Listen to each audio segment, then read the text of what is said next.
भारत माता की। बहनों और भाइयों, ये बिहार की आवाज नहीं लग रही है। अपनी आवाज को पूरे बिहार तक पहुंचाइए। भारत माता की, भारत माता की, भारत माता की। वंदे वंदे वंदे। सियावर रामचंद्र भगवान की, माता जानकी की, माता जानकी की। नमः पार्वती पतये हर हर।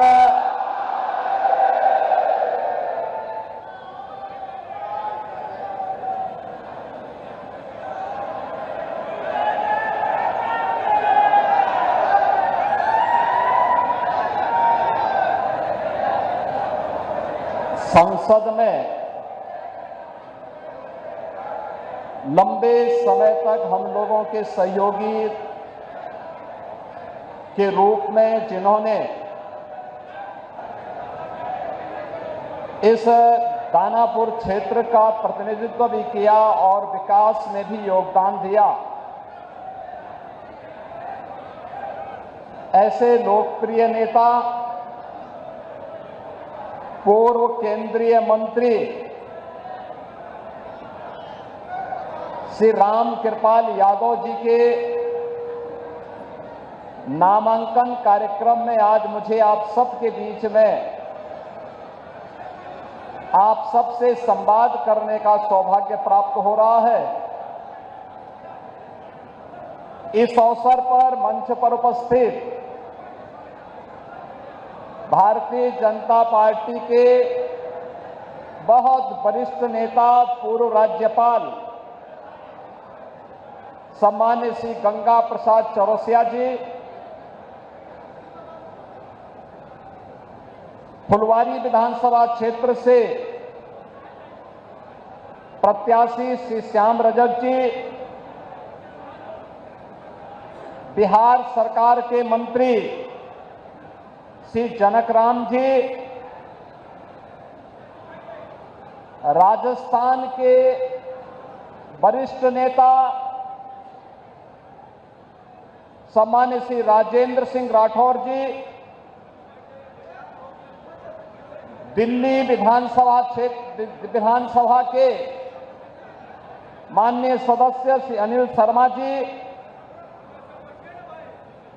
विधान परिषद सदस्य श्रीमती अनामिका सिंह पटेल जी, पूर्व विधायक ससीम गोयल जी, भारतीय जनता पार्टी पटना ग्रामीण के जिलाध्यक्ष श्री रजनीश कुमार जी, लोजपा के जिलाध्यक्ष श्री चंदन यादव जी,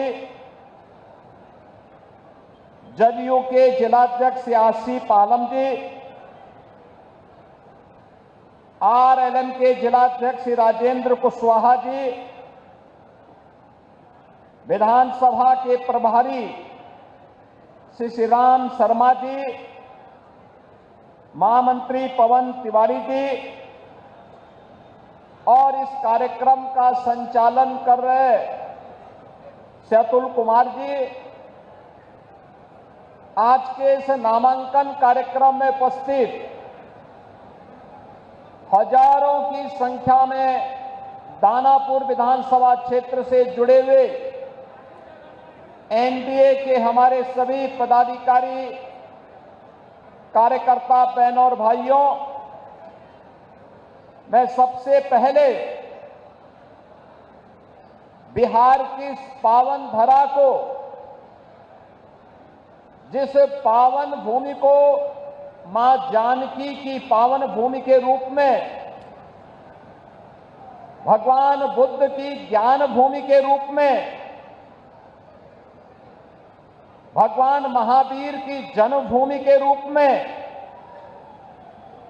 लोकतंत्र की जननी के रूप में जाना जाता है, इस पावन धरा को कोटि कोटि नमन करते हुए आप सभी का मैं हृदय से अभिनंदन करता हूं। बहनों और भाइयों, ये मेरे लिए अत्यंत सौभाग्य का विषय है कि दीपावली और छठ महापर्व के पूर्व मुझे अपने पुराने साथी श्री राम कृपाल यादव जी के नामांकन कार्यक्रम में भाग लेकर के दानापुर में आने का अवसर प्राप्त हुआ, क्योंकि दानापुर इसकी अपनी महत्ता है। आप भारत के महान गणतज्ञ और जिनके नाम पर भारत ने अपना उपग्रह छोड़ा था, ऐसे आर्यभट्ट का नाम जानते होंगे। ये दानापुर उनकी जन्मभूमि भी है।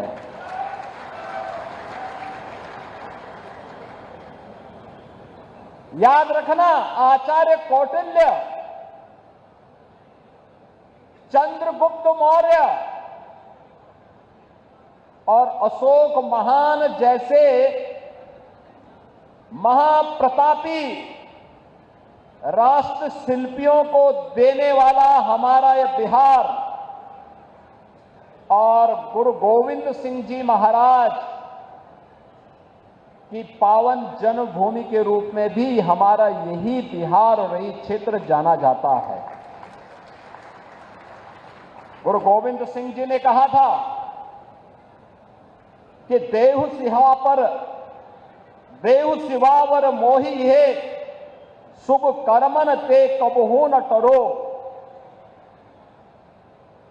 यानी गुरु गोविंद सिंह जी का यह अमर वाक्य आज भी हर भारतीय को एक नई प्रेरणा प्रदान करते हैं। और ये यहां की धरती इस बात की गवाह है कि गुरु गोविंद सिंह जी महाराज जब पटना साहिब से उनको बाहर जाना हुआ तो पहला पड़ाव यही दानापुर उनका रहा है। बचपन में उनका पहला पड़ाव यही दानापुर बना था। आज उस दानापुर में मुझे भी आने का सौभाग्य प्राप्त हुआ है। बहनों और भाइयों, उत्तर प्रदेश और बिहार का संबंध ये केवल एक संबंध नहीं है, एक साझी विरासत है, एक आत्मा का संबंध है, एक संस्कृति का संबंध है और एक संकल्प का भी संबंध है। ये संबंध उसी प्रकार से टूट है जैसे भगवान राम और मां जानकी का संबंध अटूट है। उसी प्रकार का संबंध उत्तर प्रदेश और बिहार का है। उन संबंधों को मजबूती प्रदान करने की दृष्टि से आज डबल इंजन की सरकार बिहार में फिर से स्थापित हो और डबल इंजन सरकार में बिहार की गति डबल स्पीड से आगे बढ़ती हुई दिखाई दे। जो कार्य पिछले 20 वर्षों में माननीय श्री नीतीश कुमार जी के नेतृत्व में डबल इंजन की एनडीए की सरकार ने करके दिखाया है, वह गति, वह स्पीड इसी प्रकार से बनी रहे, इसके लिए अपने बिहार के बहनों और भाइयों का आह्वान करने के लिए आज मैं यहां दानापुर से आह्वान करने के लिए आपके बीच में आया हूं। बहनों और भाइयों, कौन नहीं जानता है 1990 से 2005 तक बिहार का जंगल राज और परिवारवाद आपने देखा होगा। कौन वे लोग थे जिन्होंने बिहार की ज्ञान भूमि को, बिहार की इस आध्यात्मिक ज्ञान भूमि को परिवारवाद और अपराध की भूमि बना करके यहां के हमारे नौजवानों के सामने पहचान का संकट खड़ा कर दिया था। यहां विकास के नाम पर उस कालखंड में किस प्रकार की अराजकता फैलाई गई थी, ये किसी से छुपा हुआ नहीं। विकास के नाम पर यहां पर पेशेवर गुंडे और माफियाओं को सत्ता का संरक्षण 1990 से 2005 के बीच में प्रदान करके पूरे बिहार के विकास को बाधित कर दिया गया था। बिहार के नागरिकों के सामने, बिहार के नौजवानों के सामने पहचान का संकट खड़ा हो गया था और वह व्यक्ति बिहार से प्लान कर रहा था, जिसके मन में एक भाव था बिहार के बारे में कुछ करने की, बिहार को आगे बढ़ाने की और बिहार की अपनी उस परंपरा को, जिसने कभी भारत को नेतृत्व दिया था, भारत के स्वर्ण युग को लाने का अवसर जिस बिहार ने दिया था, अपने पूर्वजों की स्थापना को पुनर्स्थापित करने का जो जज्बा था, उस जज्बे को उस कालखंड में किस प्रकार से रौंदने का काम हुआ था, यह किसी से छुपा हुआ नहीं। और इसीलिए पिछले 20 वर्ष में बिहार को उस कलंक से मुक्त करने का काम एनडीए की सरकार ने जिस प्रभावी ढंग से किया है, आज डबल इंजन की ये भारतीय जनता पार्टी एनडीए की सरकार बिहार के अंदर उसको और प्रभावी ढंग से आगे बढ़ाने के लिए इस चुनाव में फिर से बिहार वासियों का आह्वान करने के लिए आई है। बहनों और भाइयों, अब बिहार में यहां के विकास को कोई बाधित नहीं कर सकता। यह अपराध को कोई अपना जन्मसिद्ध अधिकार नहीं बना सकता। अब बिहार में अपराध को अपनी बपौती बना करके अपहरण का उद्योग चलाने का दुस्साहस नहीं कर सकता। अब तो केंद्र सरकार ने और राज्य सरकार ने मिलकर के विकास के जिन कार्यक्रमों को आगे बढ़ाया है, उन कार्यक्रमों में अब पेशेवर माफिया और अपराधी कहीं बाधक नहीं बन पाएंगे। इस दृष्टि से आज एनडीए की सरकार ने बिहार के अंदर भी प्रभावी भूमिका के साथ कार्य करना प्रारंभ किया है। आज बिहार का नौजवान जब बिहार से बाहर जाता है, हर क्षेत्र में अपनी एक पहचान बना के दिखाता है। वह जिस भी क्षेत्र में गया, लेकिन कुछ लोगों ने 1990 से लेकर 2005 तक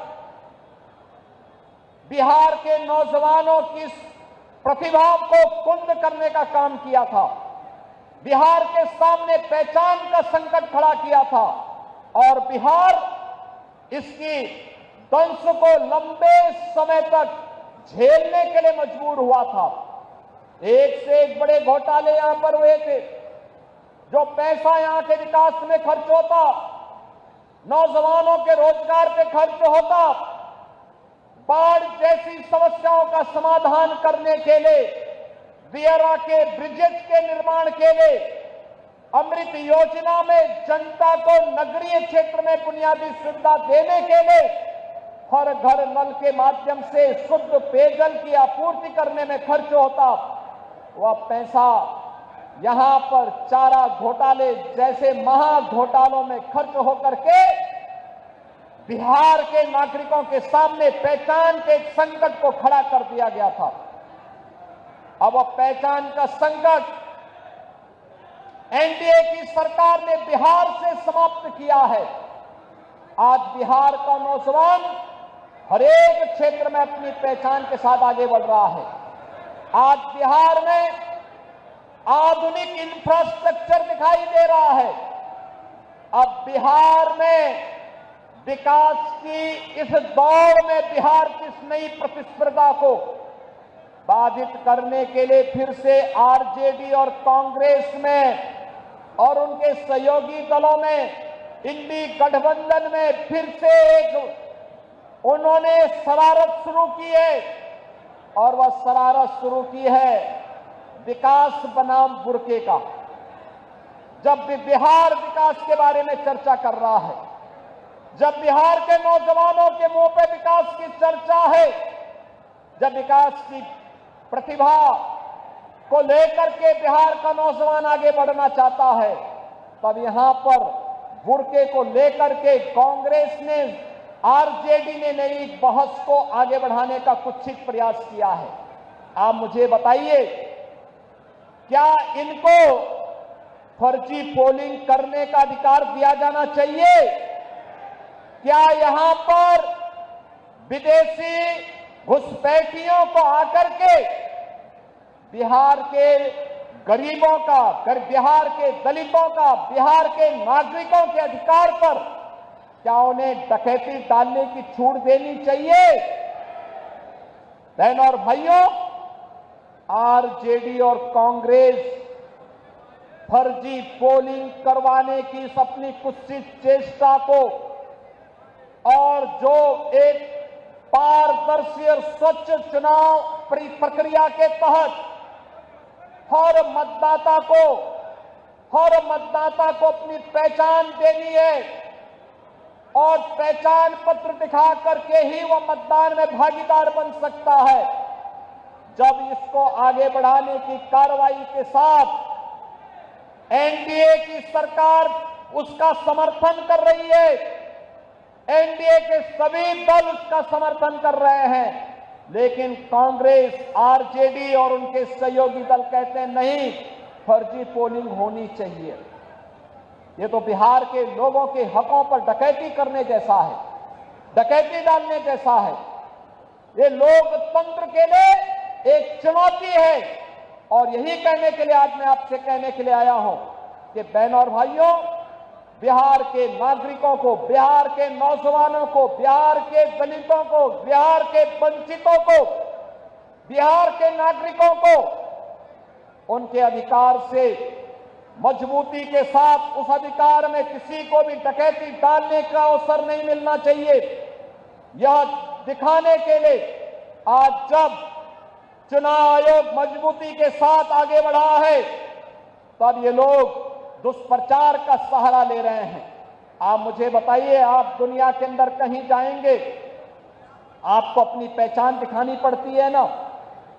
आप कहीं जाते हैं तो आपको उस देश में या वहां पर जाते हैं तो वहां पर आप जाते हैं तो जाकर के आप अपनी पहचान दिखाते हैं, अपनी चेहरा दिखाते हैं। लेकिन ये लोग चाहते हैं कि बिना चेहरा देखे, बिना पहचान पत्र देखे जिसकी मर्जी आए वो वोट डाल दे। और इसीलिए तो ये चाहते हैं कि ईवीएम मशीन न रहे। ये चाहते हैं जैसे पहले मतदाता पत्रों की चोरी करके, जबरदस्ती छिनैती करके, डकैती डाल करके ये लोग जबरदस्ती मतदान करके एक गरीब के हक पर डकैती डालते थे। आज भी आरजेडी, कांग्रेस उसी अपने कालखंड की ओर ले जाने का कुत्सित प्रयास कर रही है। उन स्थितियों में हर मतदाता को जागरूक होकर करें, मतदान करने के लिए अपने आप को तैयार होने के लिए आगे आना होगा। बहनों और भाइयों, दिल्ली में प्रधानमंत्री मोदी जी के नेतृत्व में और बिहार में एनडीए के नेता और बिहार के मुख्यमंत्री नीतीश कुमार जी के नेतृत्व में आज बिहार विकास की नित नई ऊंचाइयों को प्राप्त कर रहा है। आज बिहार में विकास भी है, विरासत भी है। जो लोग कहते थे कि अयोध्या में राम मंदिर नहीं बन पाएगा, आज आप देख रहे होंगे जब बिहार का राम भक्त बिहार से जाता था नारा लगाते हुए, कहते हुए जाता था कि रामलला हम आएंगे, मंदिर वहीं बनाएंगे, तब एक कांग्रेस और आरजेडी के लोग कहते थे क्या ये संभव कर पाएंगे क्या? प्रश्न करते थे, बिहार के चुनाव में हम लोग आते थे, हमसे पूछा जाता था क्या राम मंदिर बन पाएगा? हम कहते थे जरूर बनेगा। तब भी हम कहते थे जरूर बनेगा। और बहनों और भाइयों, आज अयोध्या में तो भगवान राम का भव्य मंदिर का निर्माण कार्य पूरा हो चुका है, रामलला विराजमान हो चुके हैं। लेकिन अब बिहार में भी मां जानकी का मंदिर बन रहा है। लगभग 900 करोड़ रुपए की लागत से बिहार में भी वह कार्य प्रारंभ हो गया है। यही है विरासत, यही है विरासत, यही है हमारी विरासत। हम भगवान राम और मां जानकी की इस परंपरा पर भी गौरव की अनुभूति करते हैं। हमें चंद्रगुप्त मौर्य, भगवान बुद्ध और चाणक्य की परंपरा पर भी गौरव की अनुभूति होती है। यह बिहार की वो भूमि है जब कांग्रेस ने लोकतंत्र के गले को घोटने का काम किया था, तब यही बिहार उठ खड़ा हुआ था। यहां का नौजवान खड़ा हो गया था। सरदेव जयप्रकाश जी के नेतृत्व में यही पटना में उन्होंने हुंकार भरी थी और कहा था कि देश के लोकतंत्र का गला घोंटने का अधिकार किसी को भी नहीं देंगे। लेकिन आज जो कांग्रेस लोकतंत्र का गला घोंटने का काम की थी, उसी कांग्रेस की झोली में आरजेडी ने अपने को गिरवी करके रख दिया है। ये जेपी के सपनों पर पानी फेरने का काम ये लोग कर रहे हैं। अपने लूट को बचाने के लिए, अपने भ्रष्टाचार पर पर्दा डालने के लिए ये लोग कांग्रेस की झोली में जाने का काम किए हैं। बहनों और भाइयों, हम सबको बिहार, जिसने दुनिया को लोकतंत्र का पाठ पढ़ाया था, वैशाली का गणतंत्र उसका उदाहरण है। दुनिया के अंदर ज्ञान भूमि के रूप में महात्मा बुद्ध को इसी बिहार की धरती में, गया में ज्ञान प्राप्त हुआ है। दुनिया का प्राचीनतम विश्वविद्यालय नालंदा इसी बिहार की धरती ने दिया है। देश को पहला राष्ट्रपति डॉक्टर राजेंद्र प्रसाद जी के रूप में इसी बिहार की धरती ने दिया है। और वह बिहार आज विकास की जिन ऊंचाइयों को प्राप्त कर रहा है, कांग्रेस और आरजेडी को कतई अच्छा नहीं लगेगा। बहनों और भाइयों, बिहार की इस परंपरा को हम लोगों ने भी अपने यहां मजबूती के साथ जोड़ने का काम किया है। आप याद करिए, सरदेव जयप्रकाश जी की जन्मभूमि बलिया जनपद में, बिहार और उत्तर प्रदेश के जंक्शन में, हमने वहां पर 1977 में सरदेव जयप्रकाश जी ने उत्तर प्रदेश सरकार को लिखा था कि वहां के चिकित्सालय का नामकरण अगर हो सके तो उनकी धर्मपत्नी के नाम पर करवा देना। लेकिन समाजवादी पार्टी ने उत्तर प्रदेश के अंदर नहीं किया, कांग्रेस ने नहीं किया।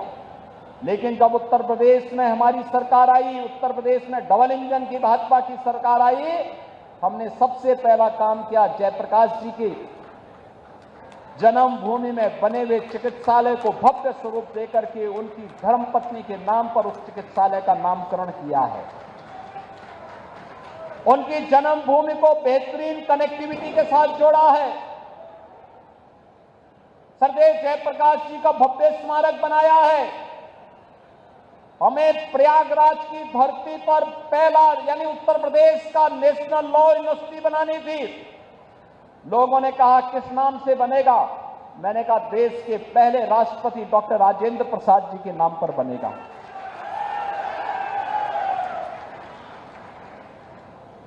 अयोध्या की कनेक्टिविटी कहां की होनी चाहिए?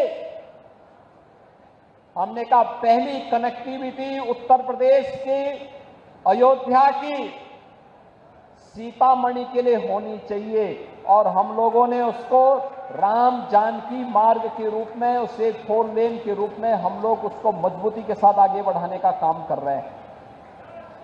बहनों और भाइयों, उत्तर प्रदेश और बिहार की विरासत मजबूती के साथ आगे बढ़ेगी। और याद करिए, डबल इंजन की एनडीए सरकार है जो आरजेडी कांग्रेस के भ्रष्टाचार के साथ साथ आपराधिक उद्योग को भी नियंत्रित कर सकता है, मजबूती के साथ नियंत्रण करेगा। आपने देखा होगा उत्तर प्रदेश में माफिया तो जहन्नुम की यात्रा में जा चुके हैं।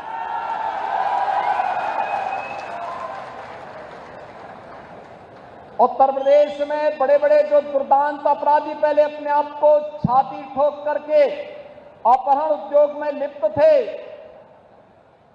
आरजेडी के ही पार्टनर वहां पर भी इस अराजकता को फैलाते थे।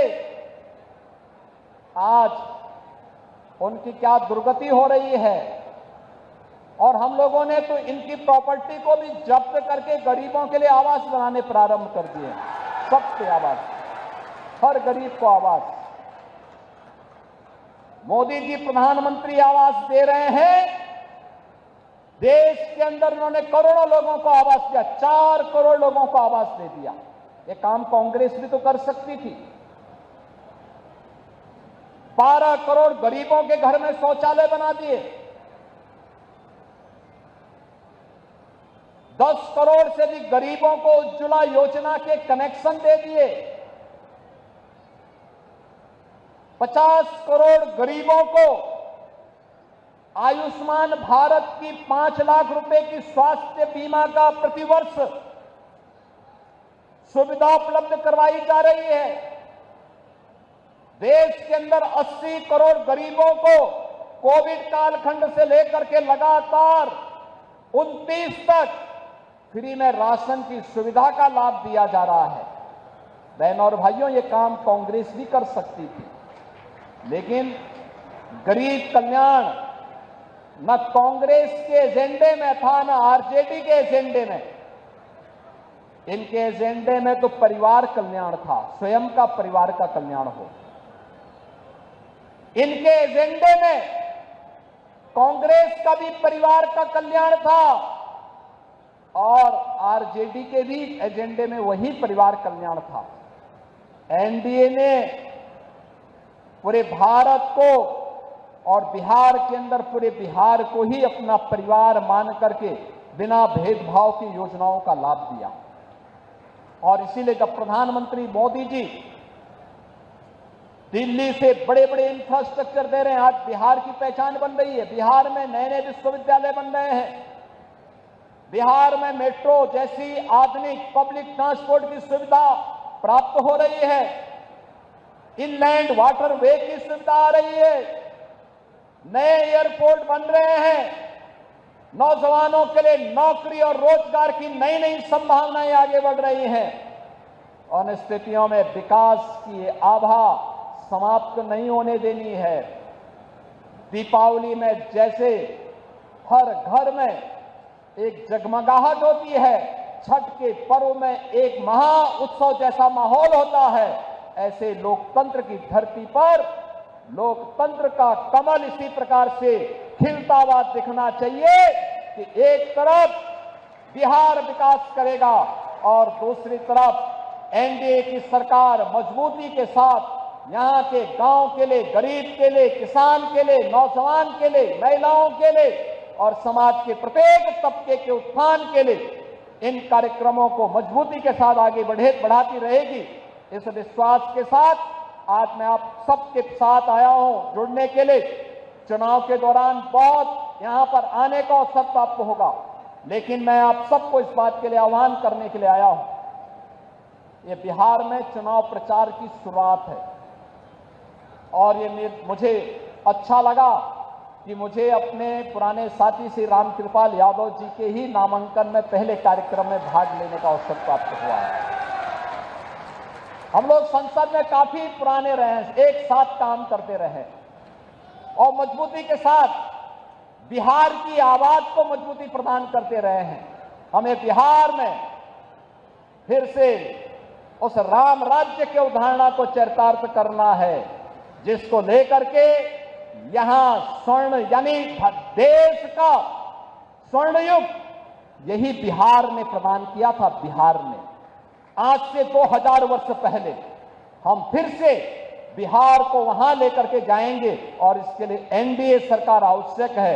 एनडीए के हर प्रत्याशी को विजयी बना करके भेजिए, रामकृपाल यादव जी को भारी बहुमत से विजयी बना करके भेजिए। और बहनों और भाइयों, आप ये मान करके चलिए, जो भी आपकी अपेक्षाएं हैं, आकांक्षाएं हैं, दियारा में ब्रिज का हो, चाहे यहां के सिविल लाइन और ड्रेनेज की समस्या और बुनियादी सुविधाओं का, गरीबों के लिए आवास का, ये सभी समस्याओं का समाधान यहां पर भी होगा। ऐसे ही होगा जैसे माफियाओं की जमीन को वापस लेकर के और गरीबों के लिए आवास बन रहे हैं ना उत्तर प्रदेश में, यहां पर भी बनेंगे, चिंता की कोई बात नहीं, अवश्य बनेगा।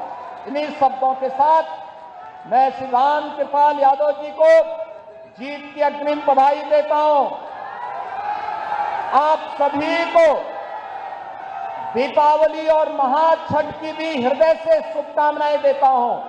छठी माई से यही प्रार्थना है कि आपके घर में, आपके परिवार में वह इसी प्रकार से उत्सव और मंगल का माहौल बनाती रहे, आप सबके जीवन में इसी प्रकार से खुशहाली आती रहे। इस विश्वास के साथ मैं अपनी वाणी को देता हूं विराम। मेरे साथ बोलेंगे जय जय श्री राम।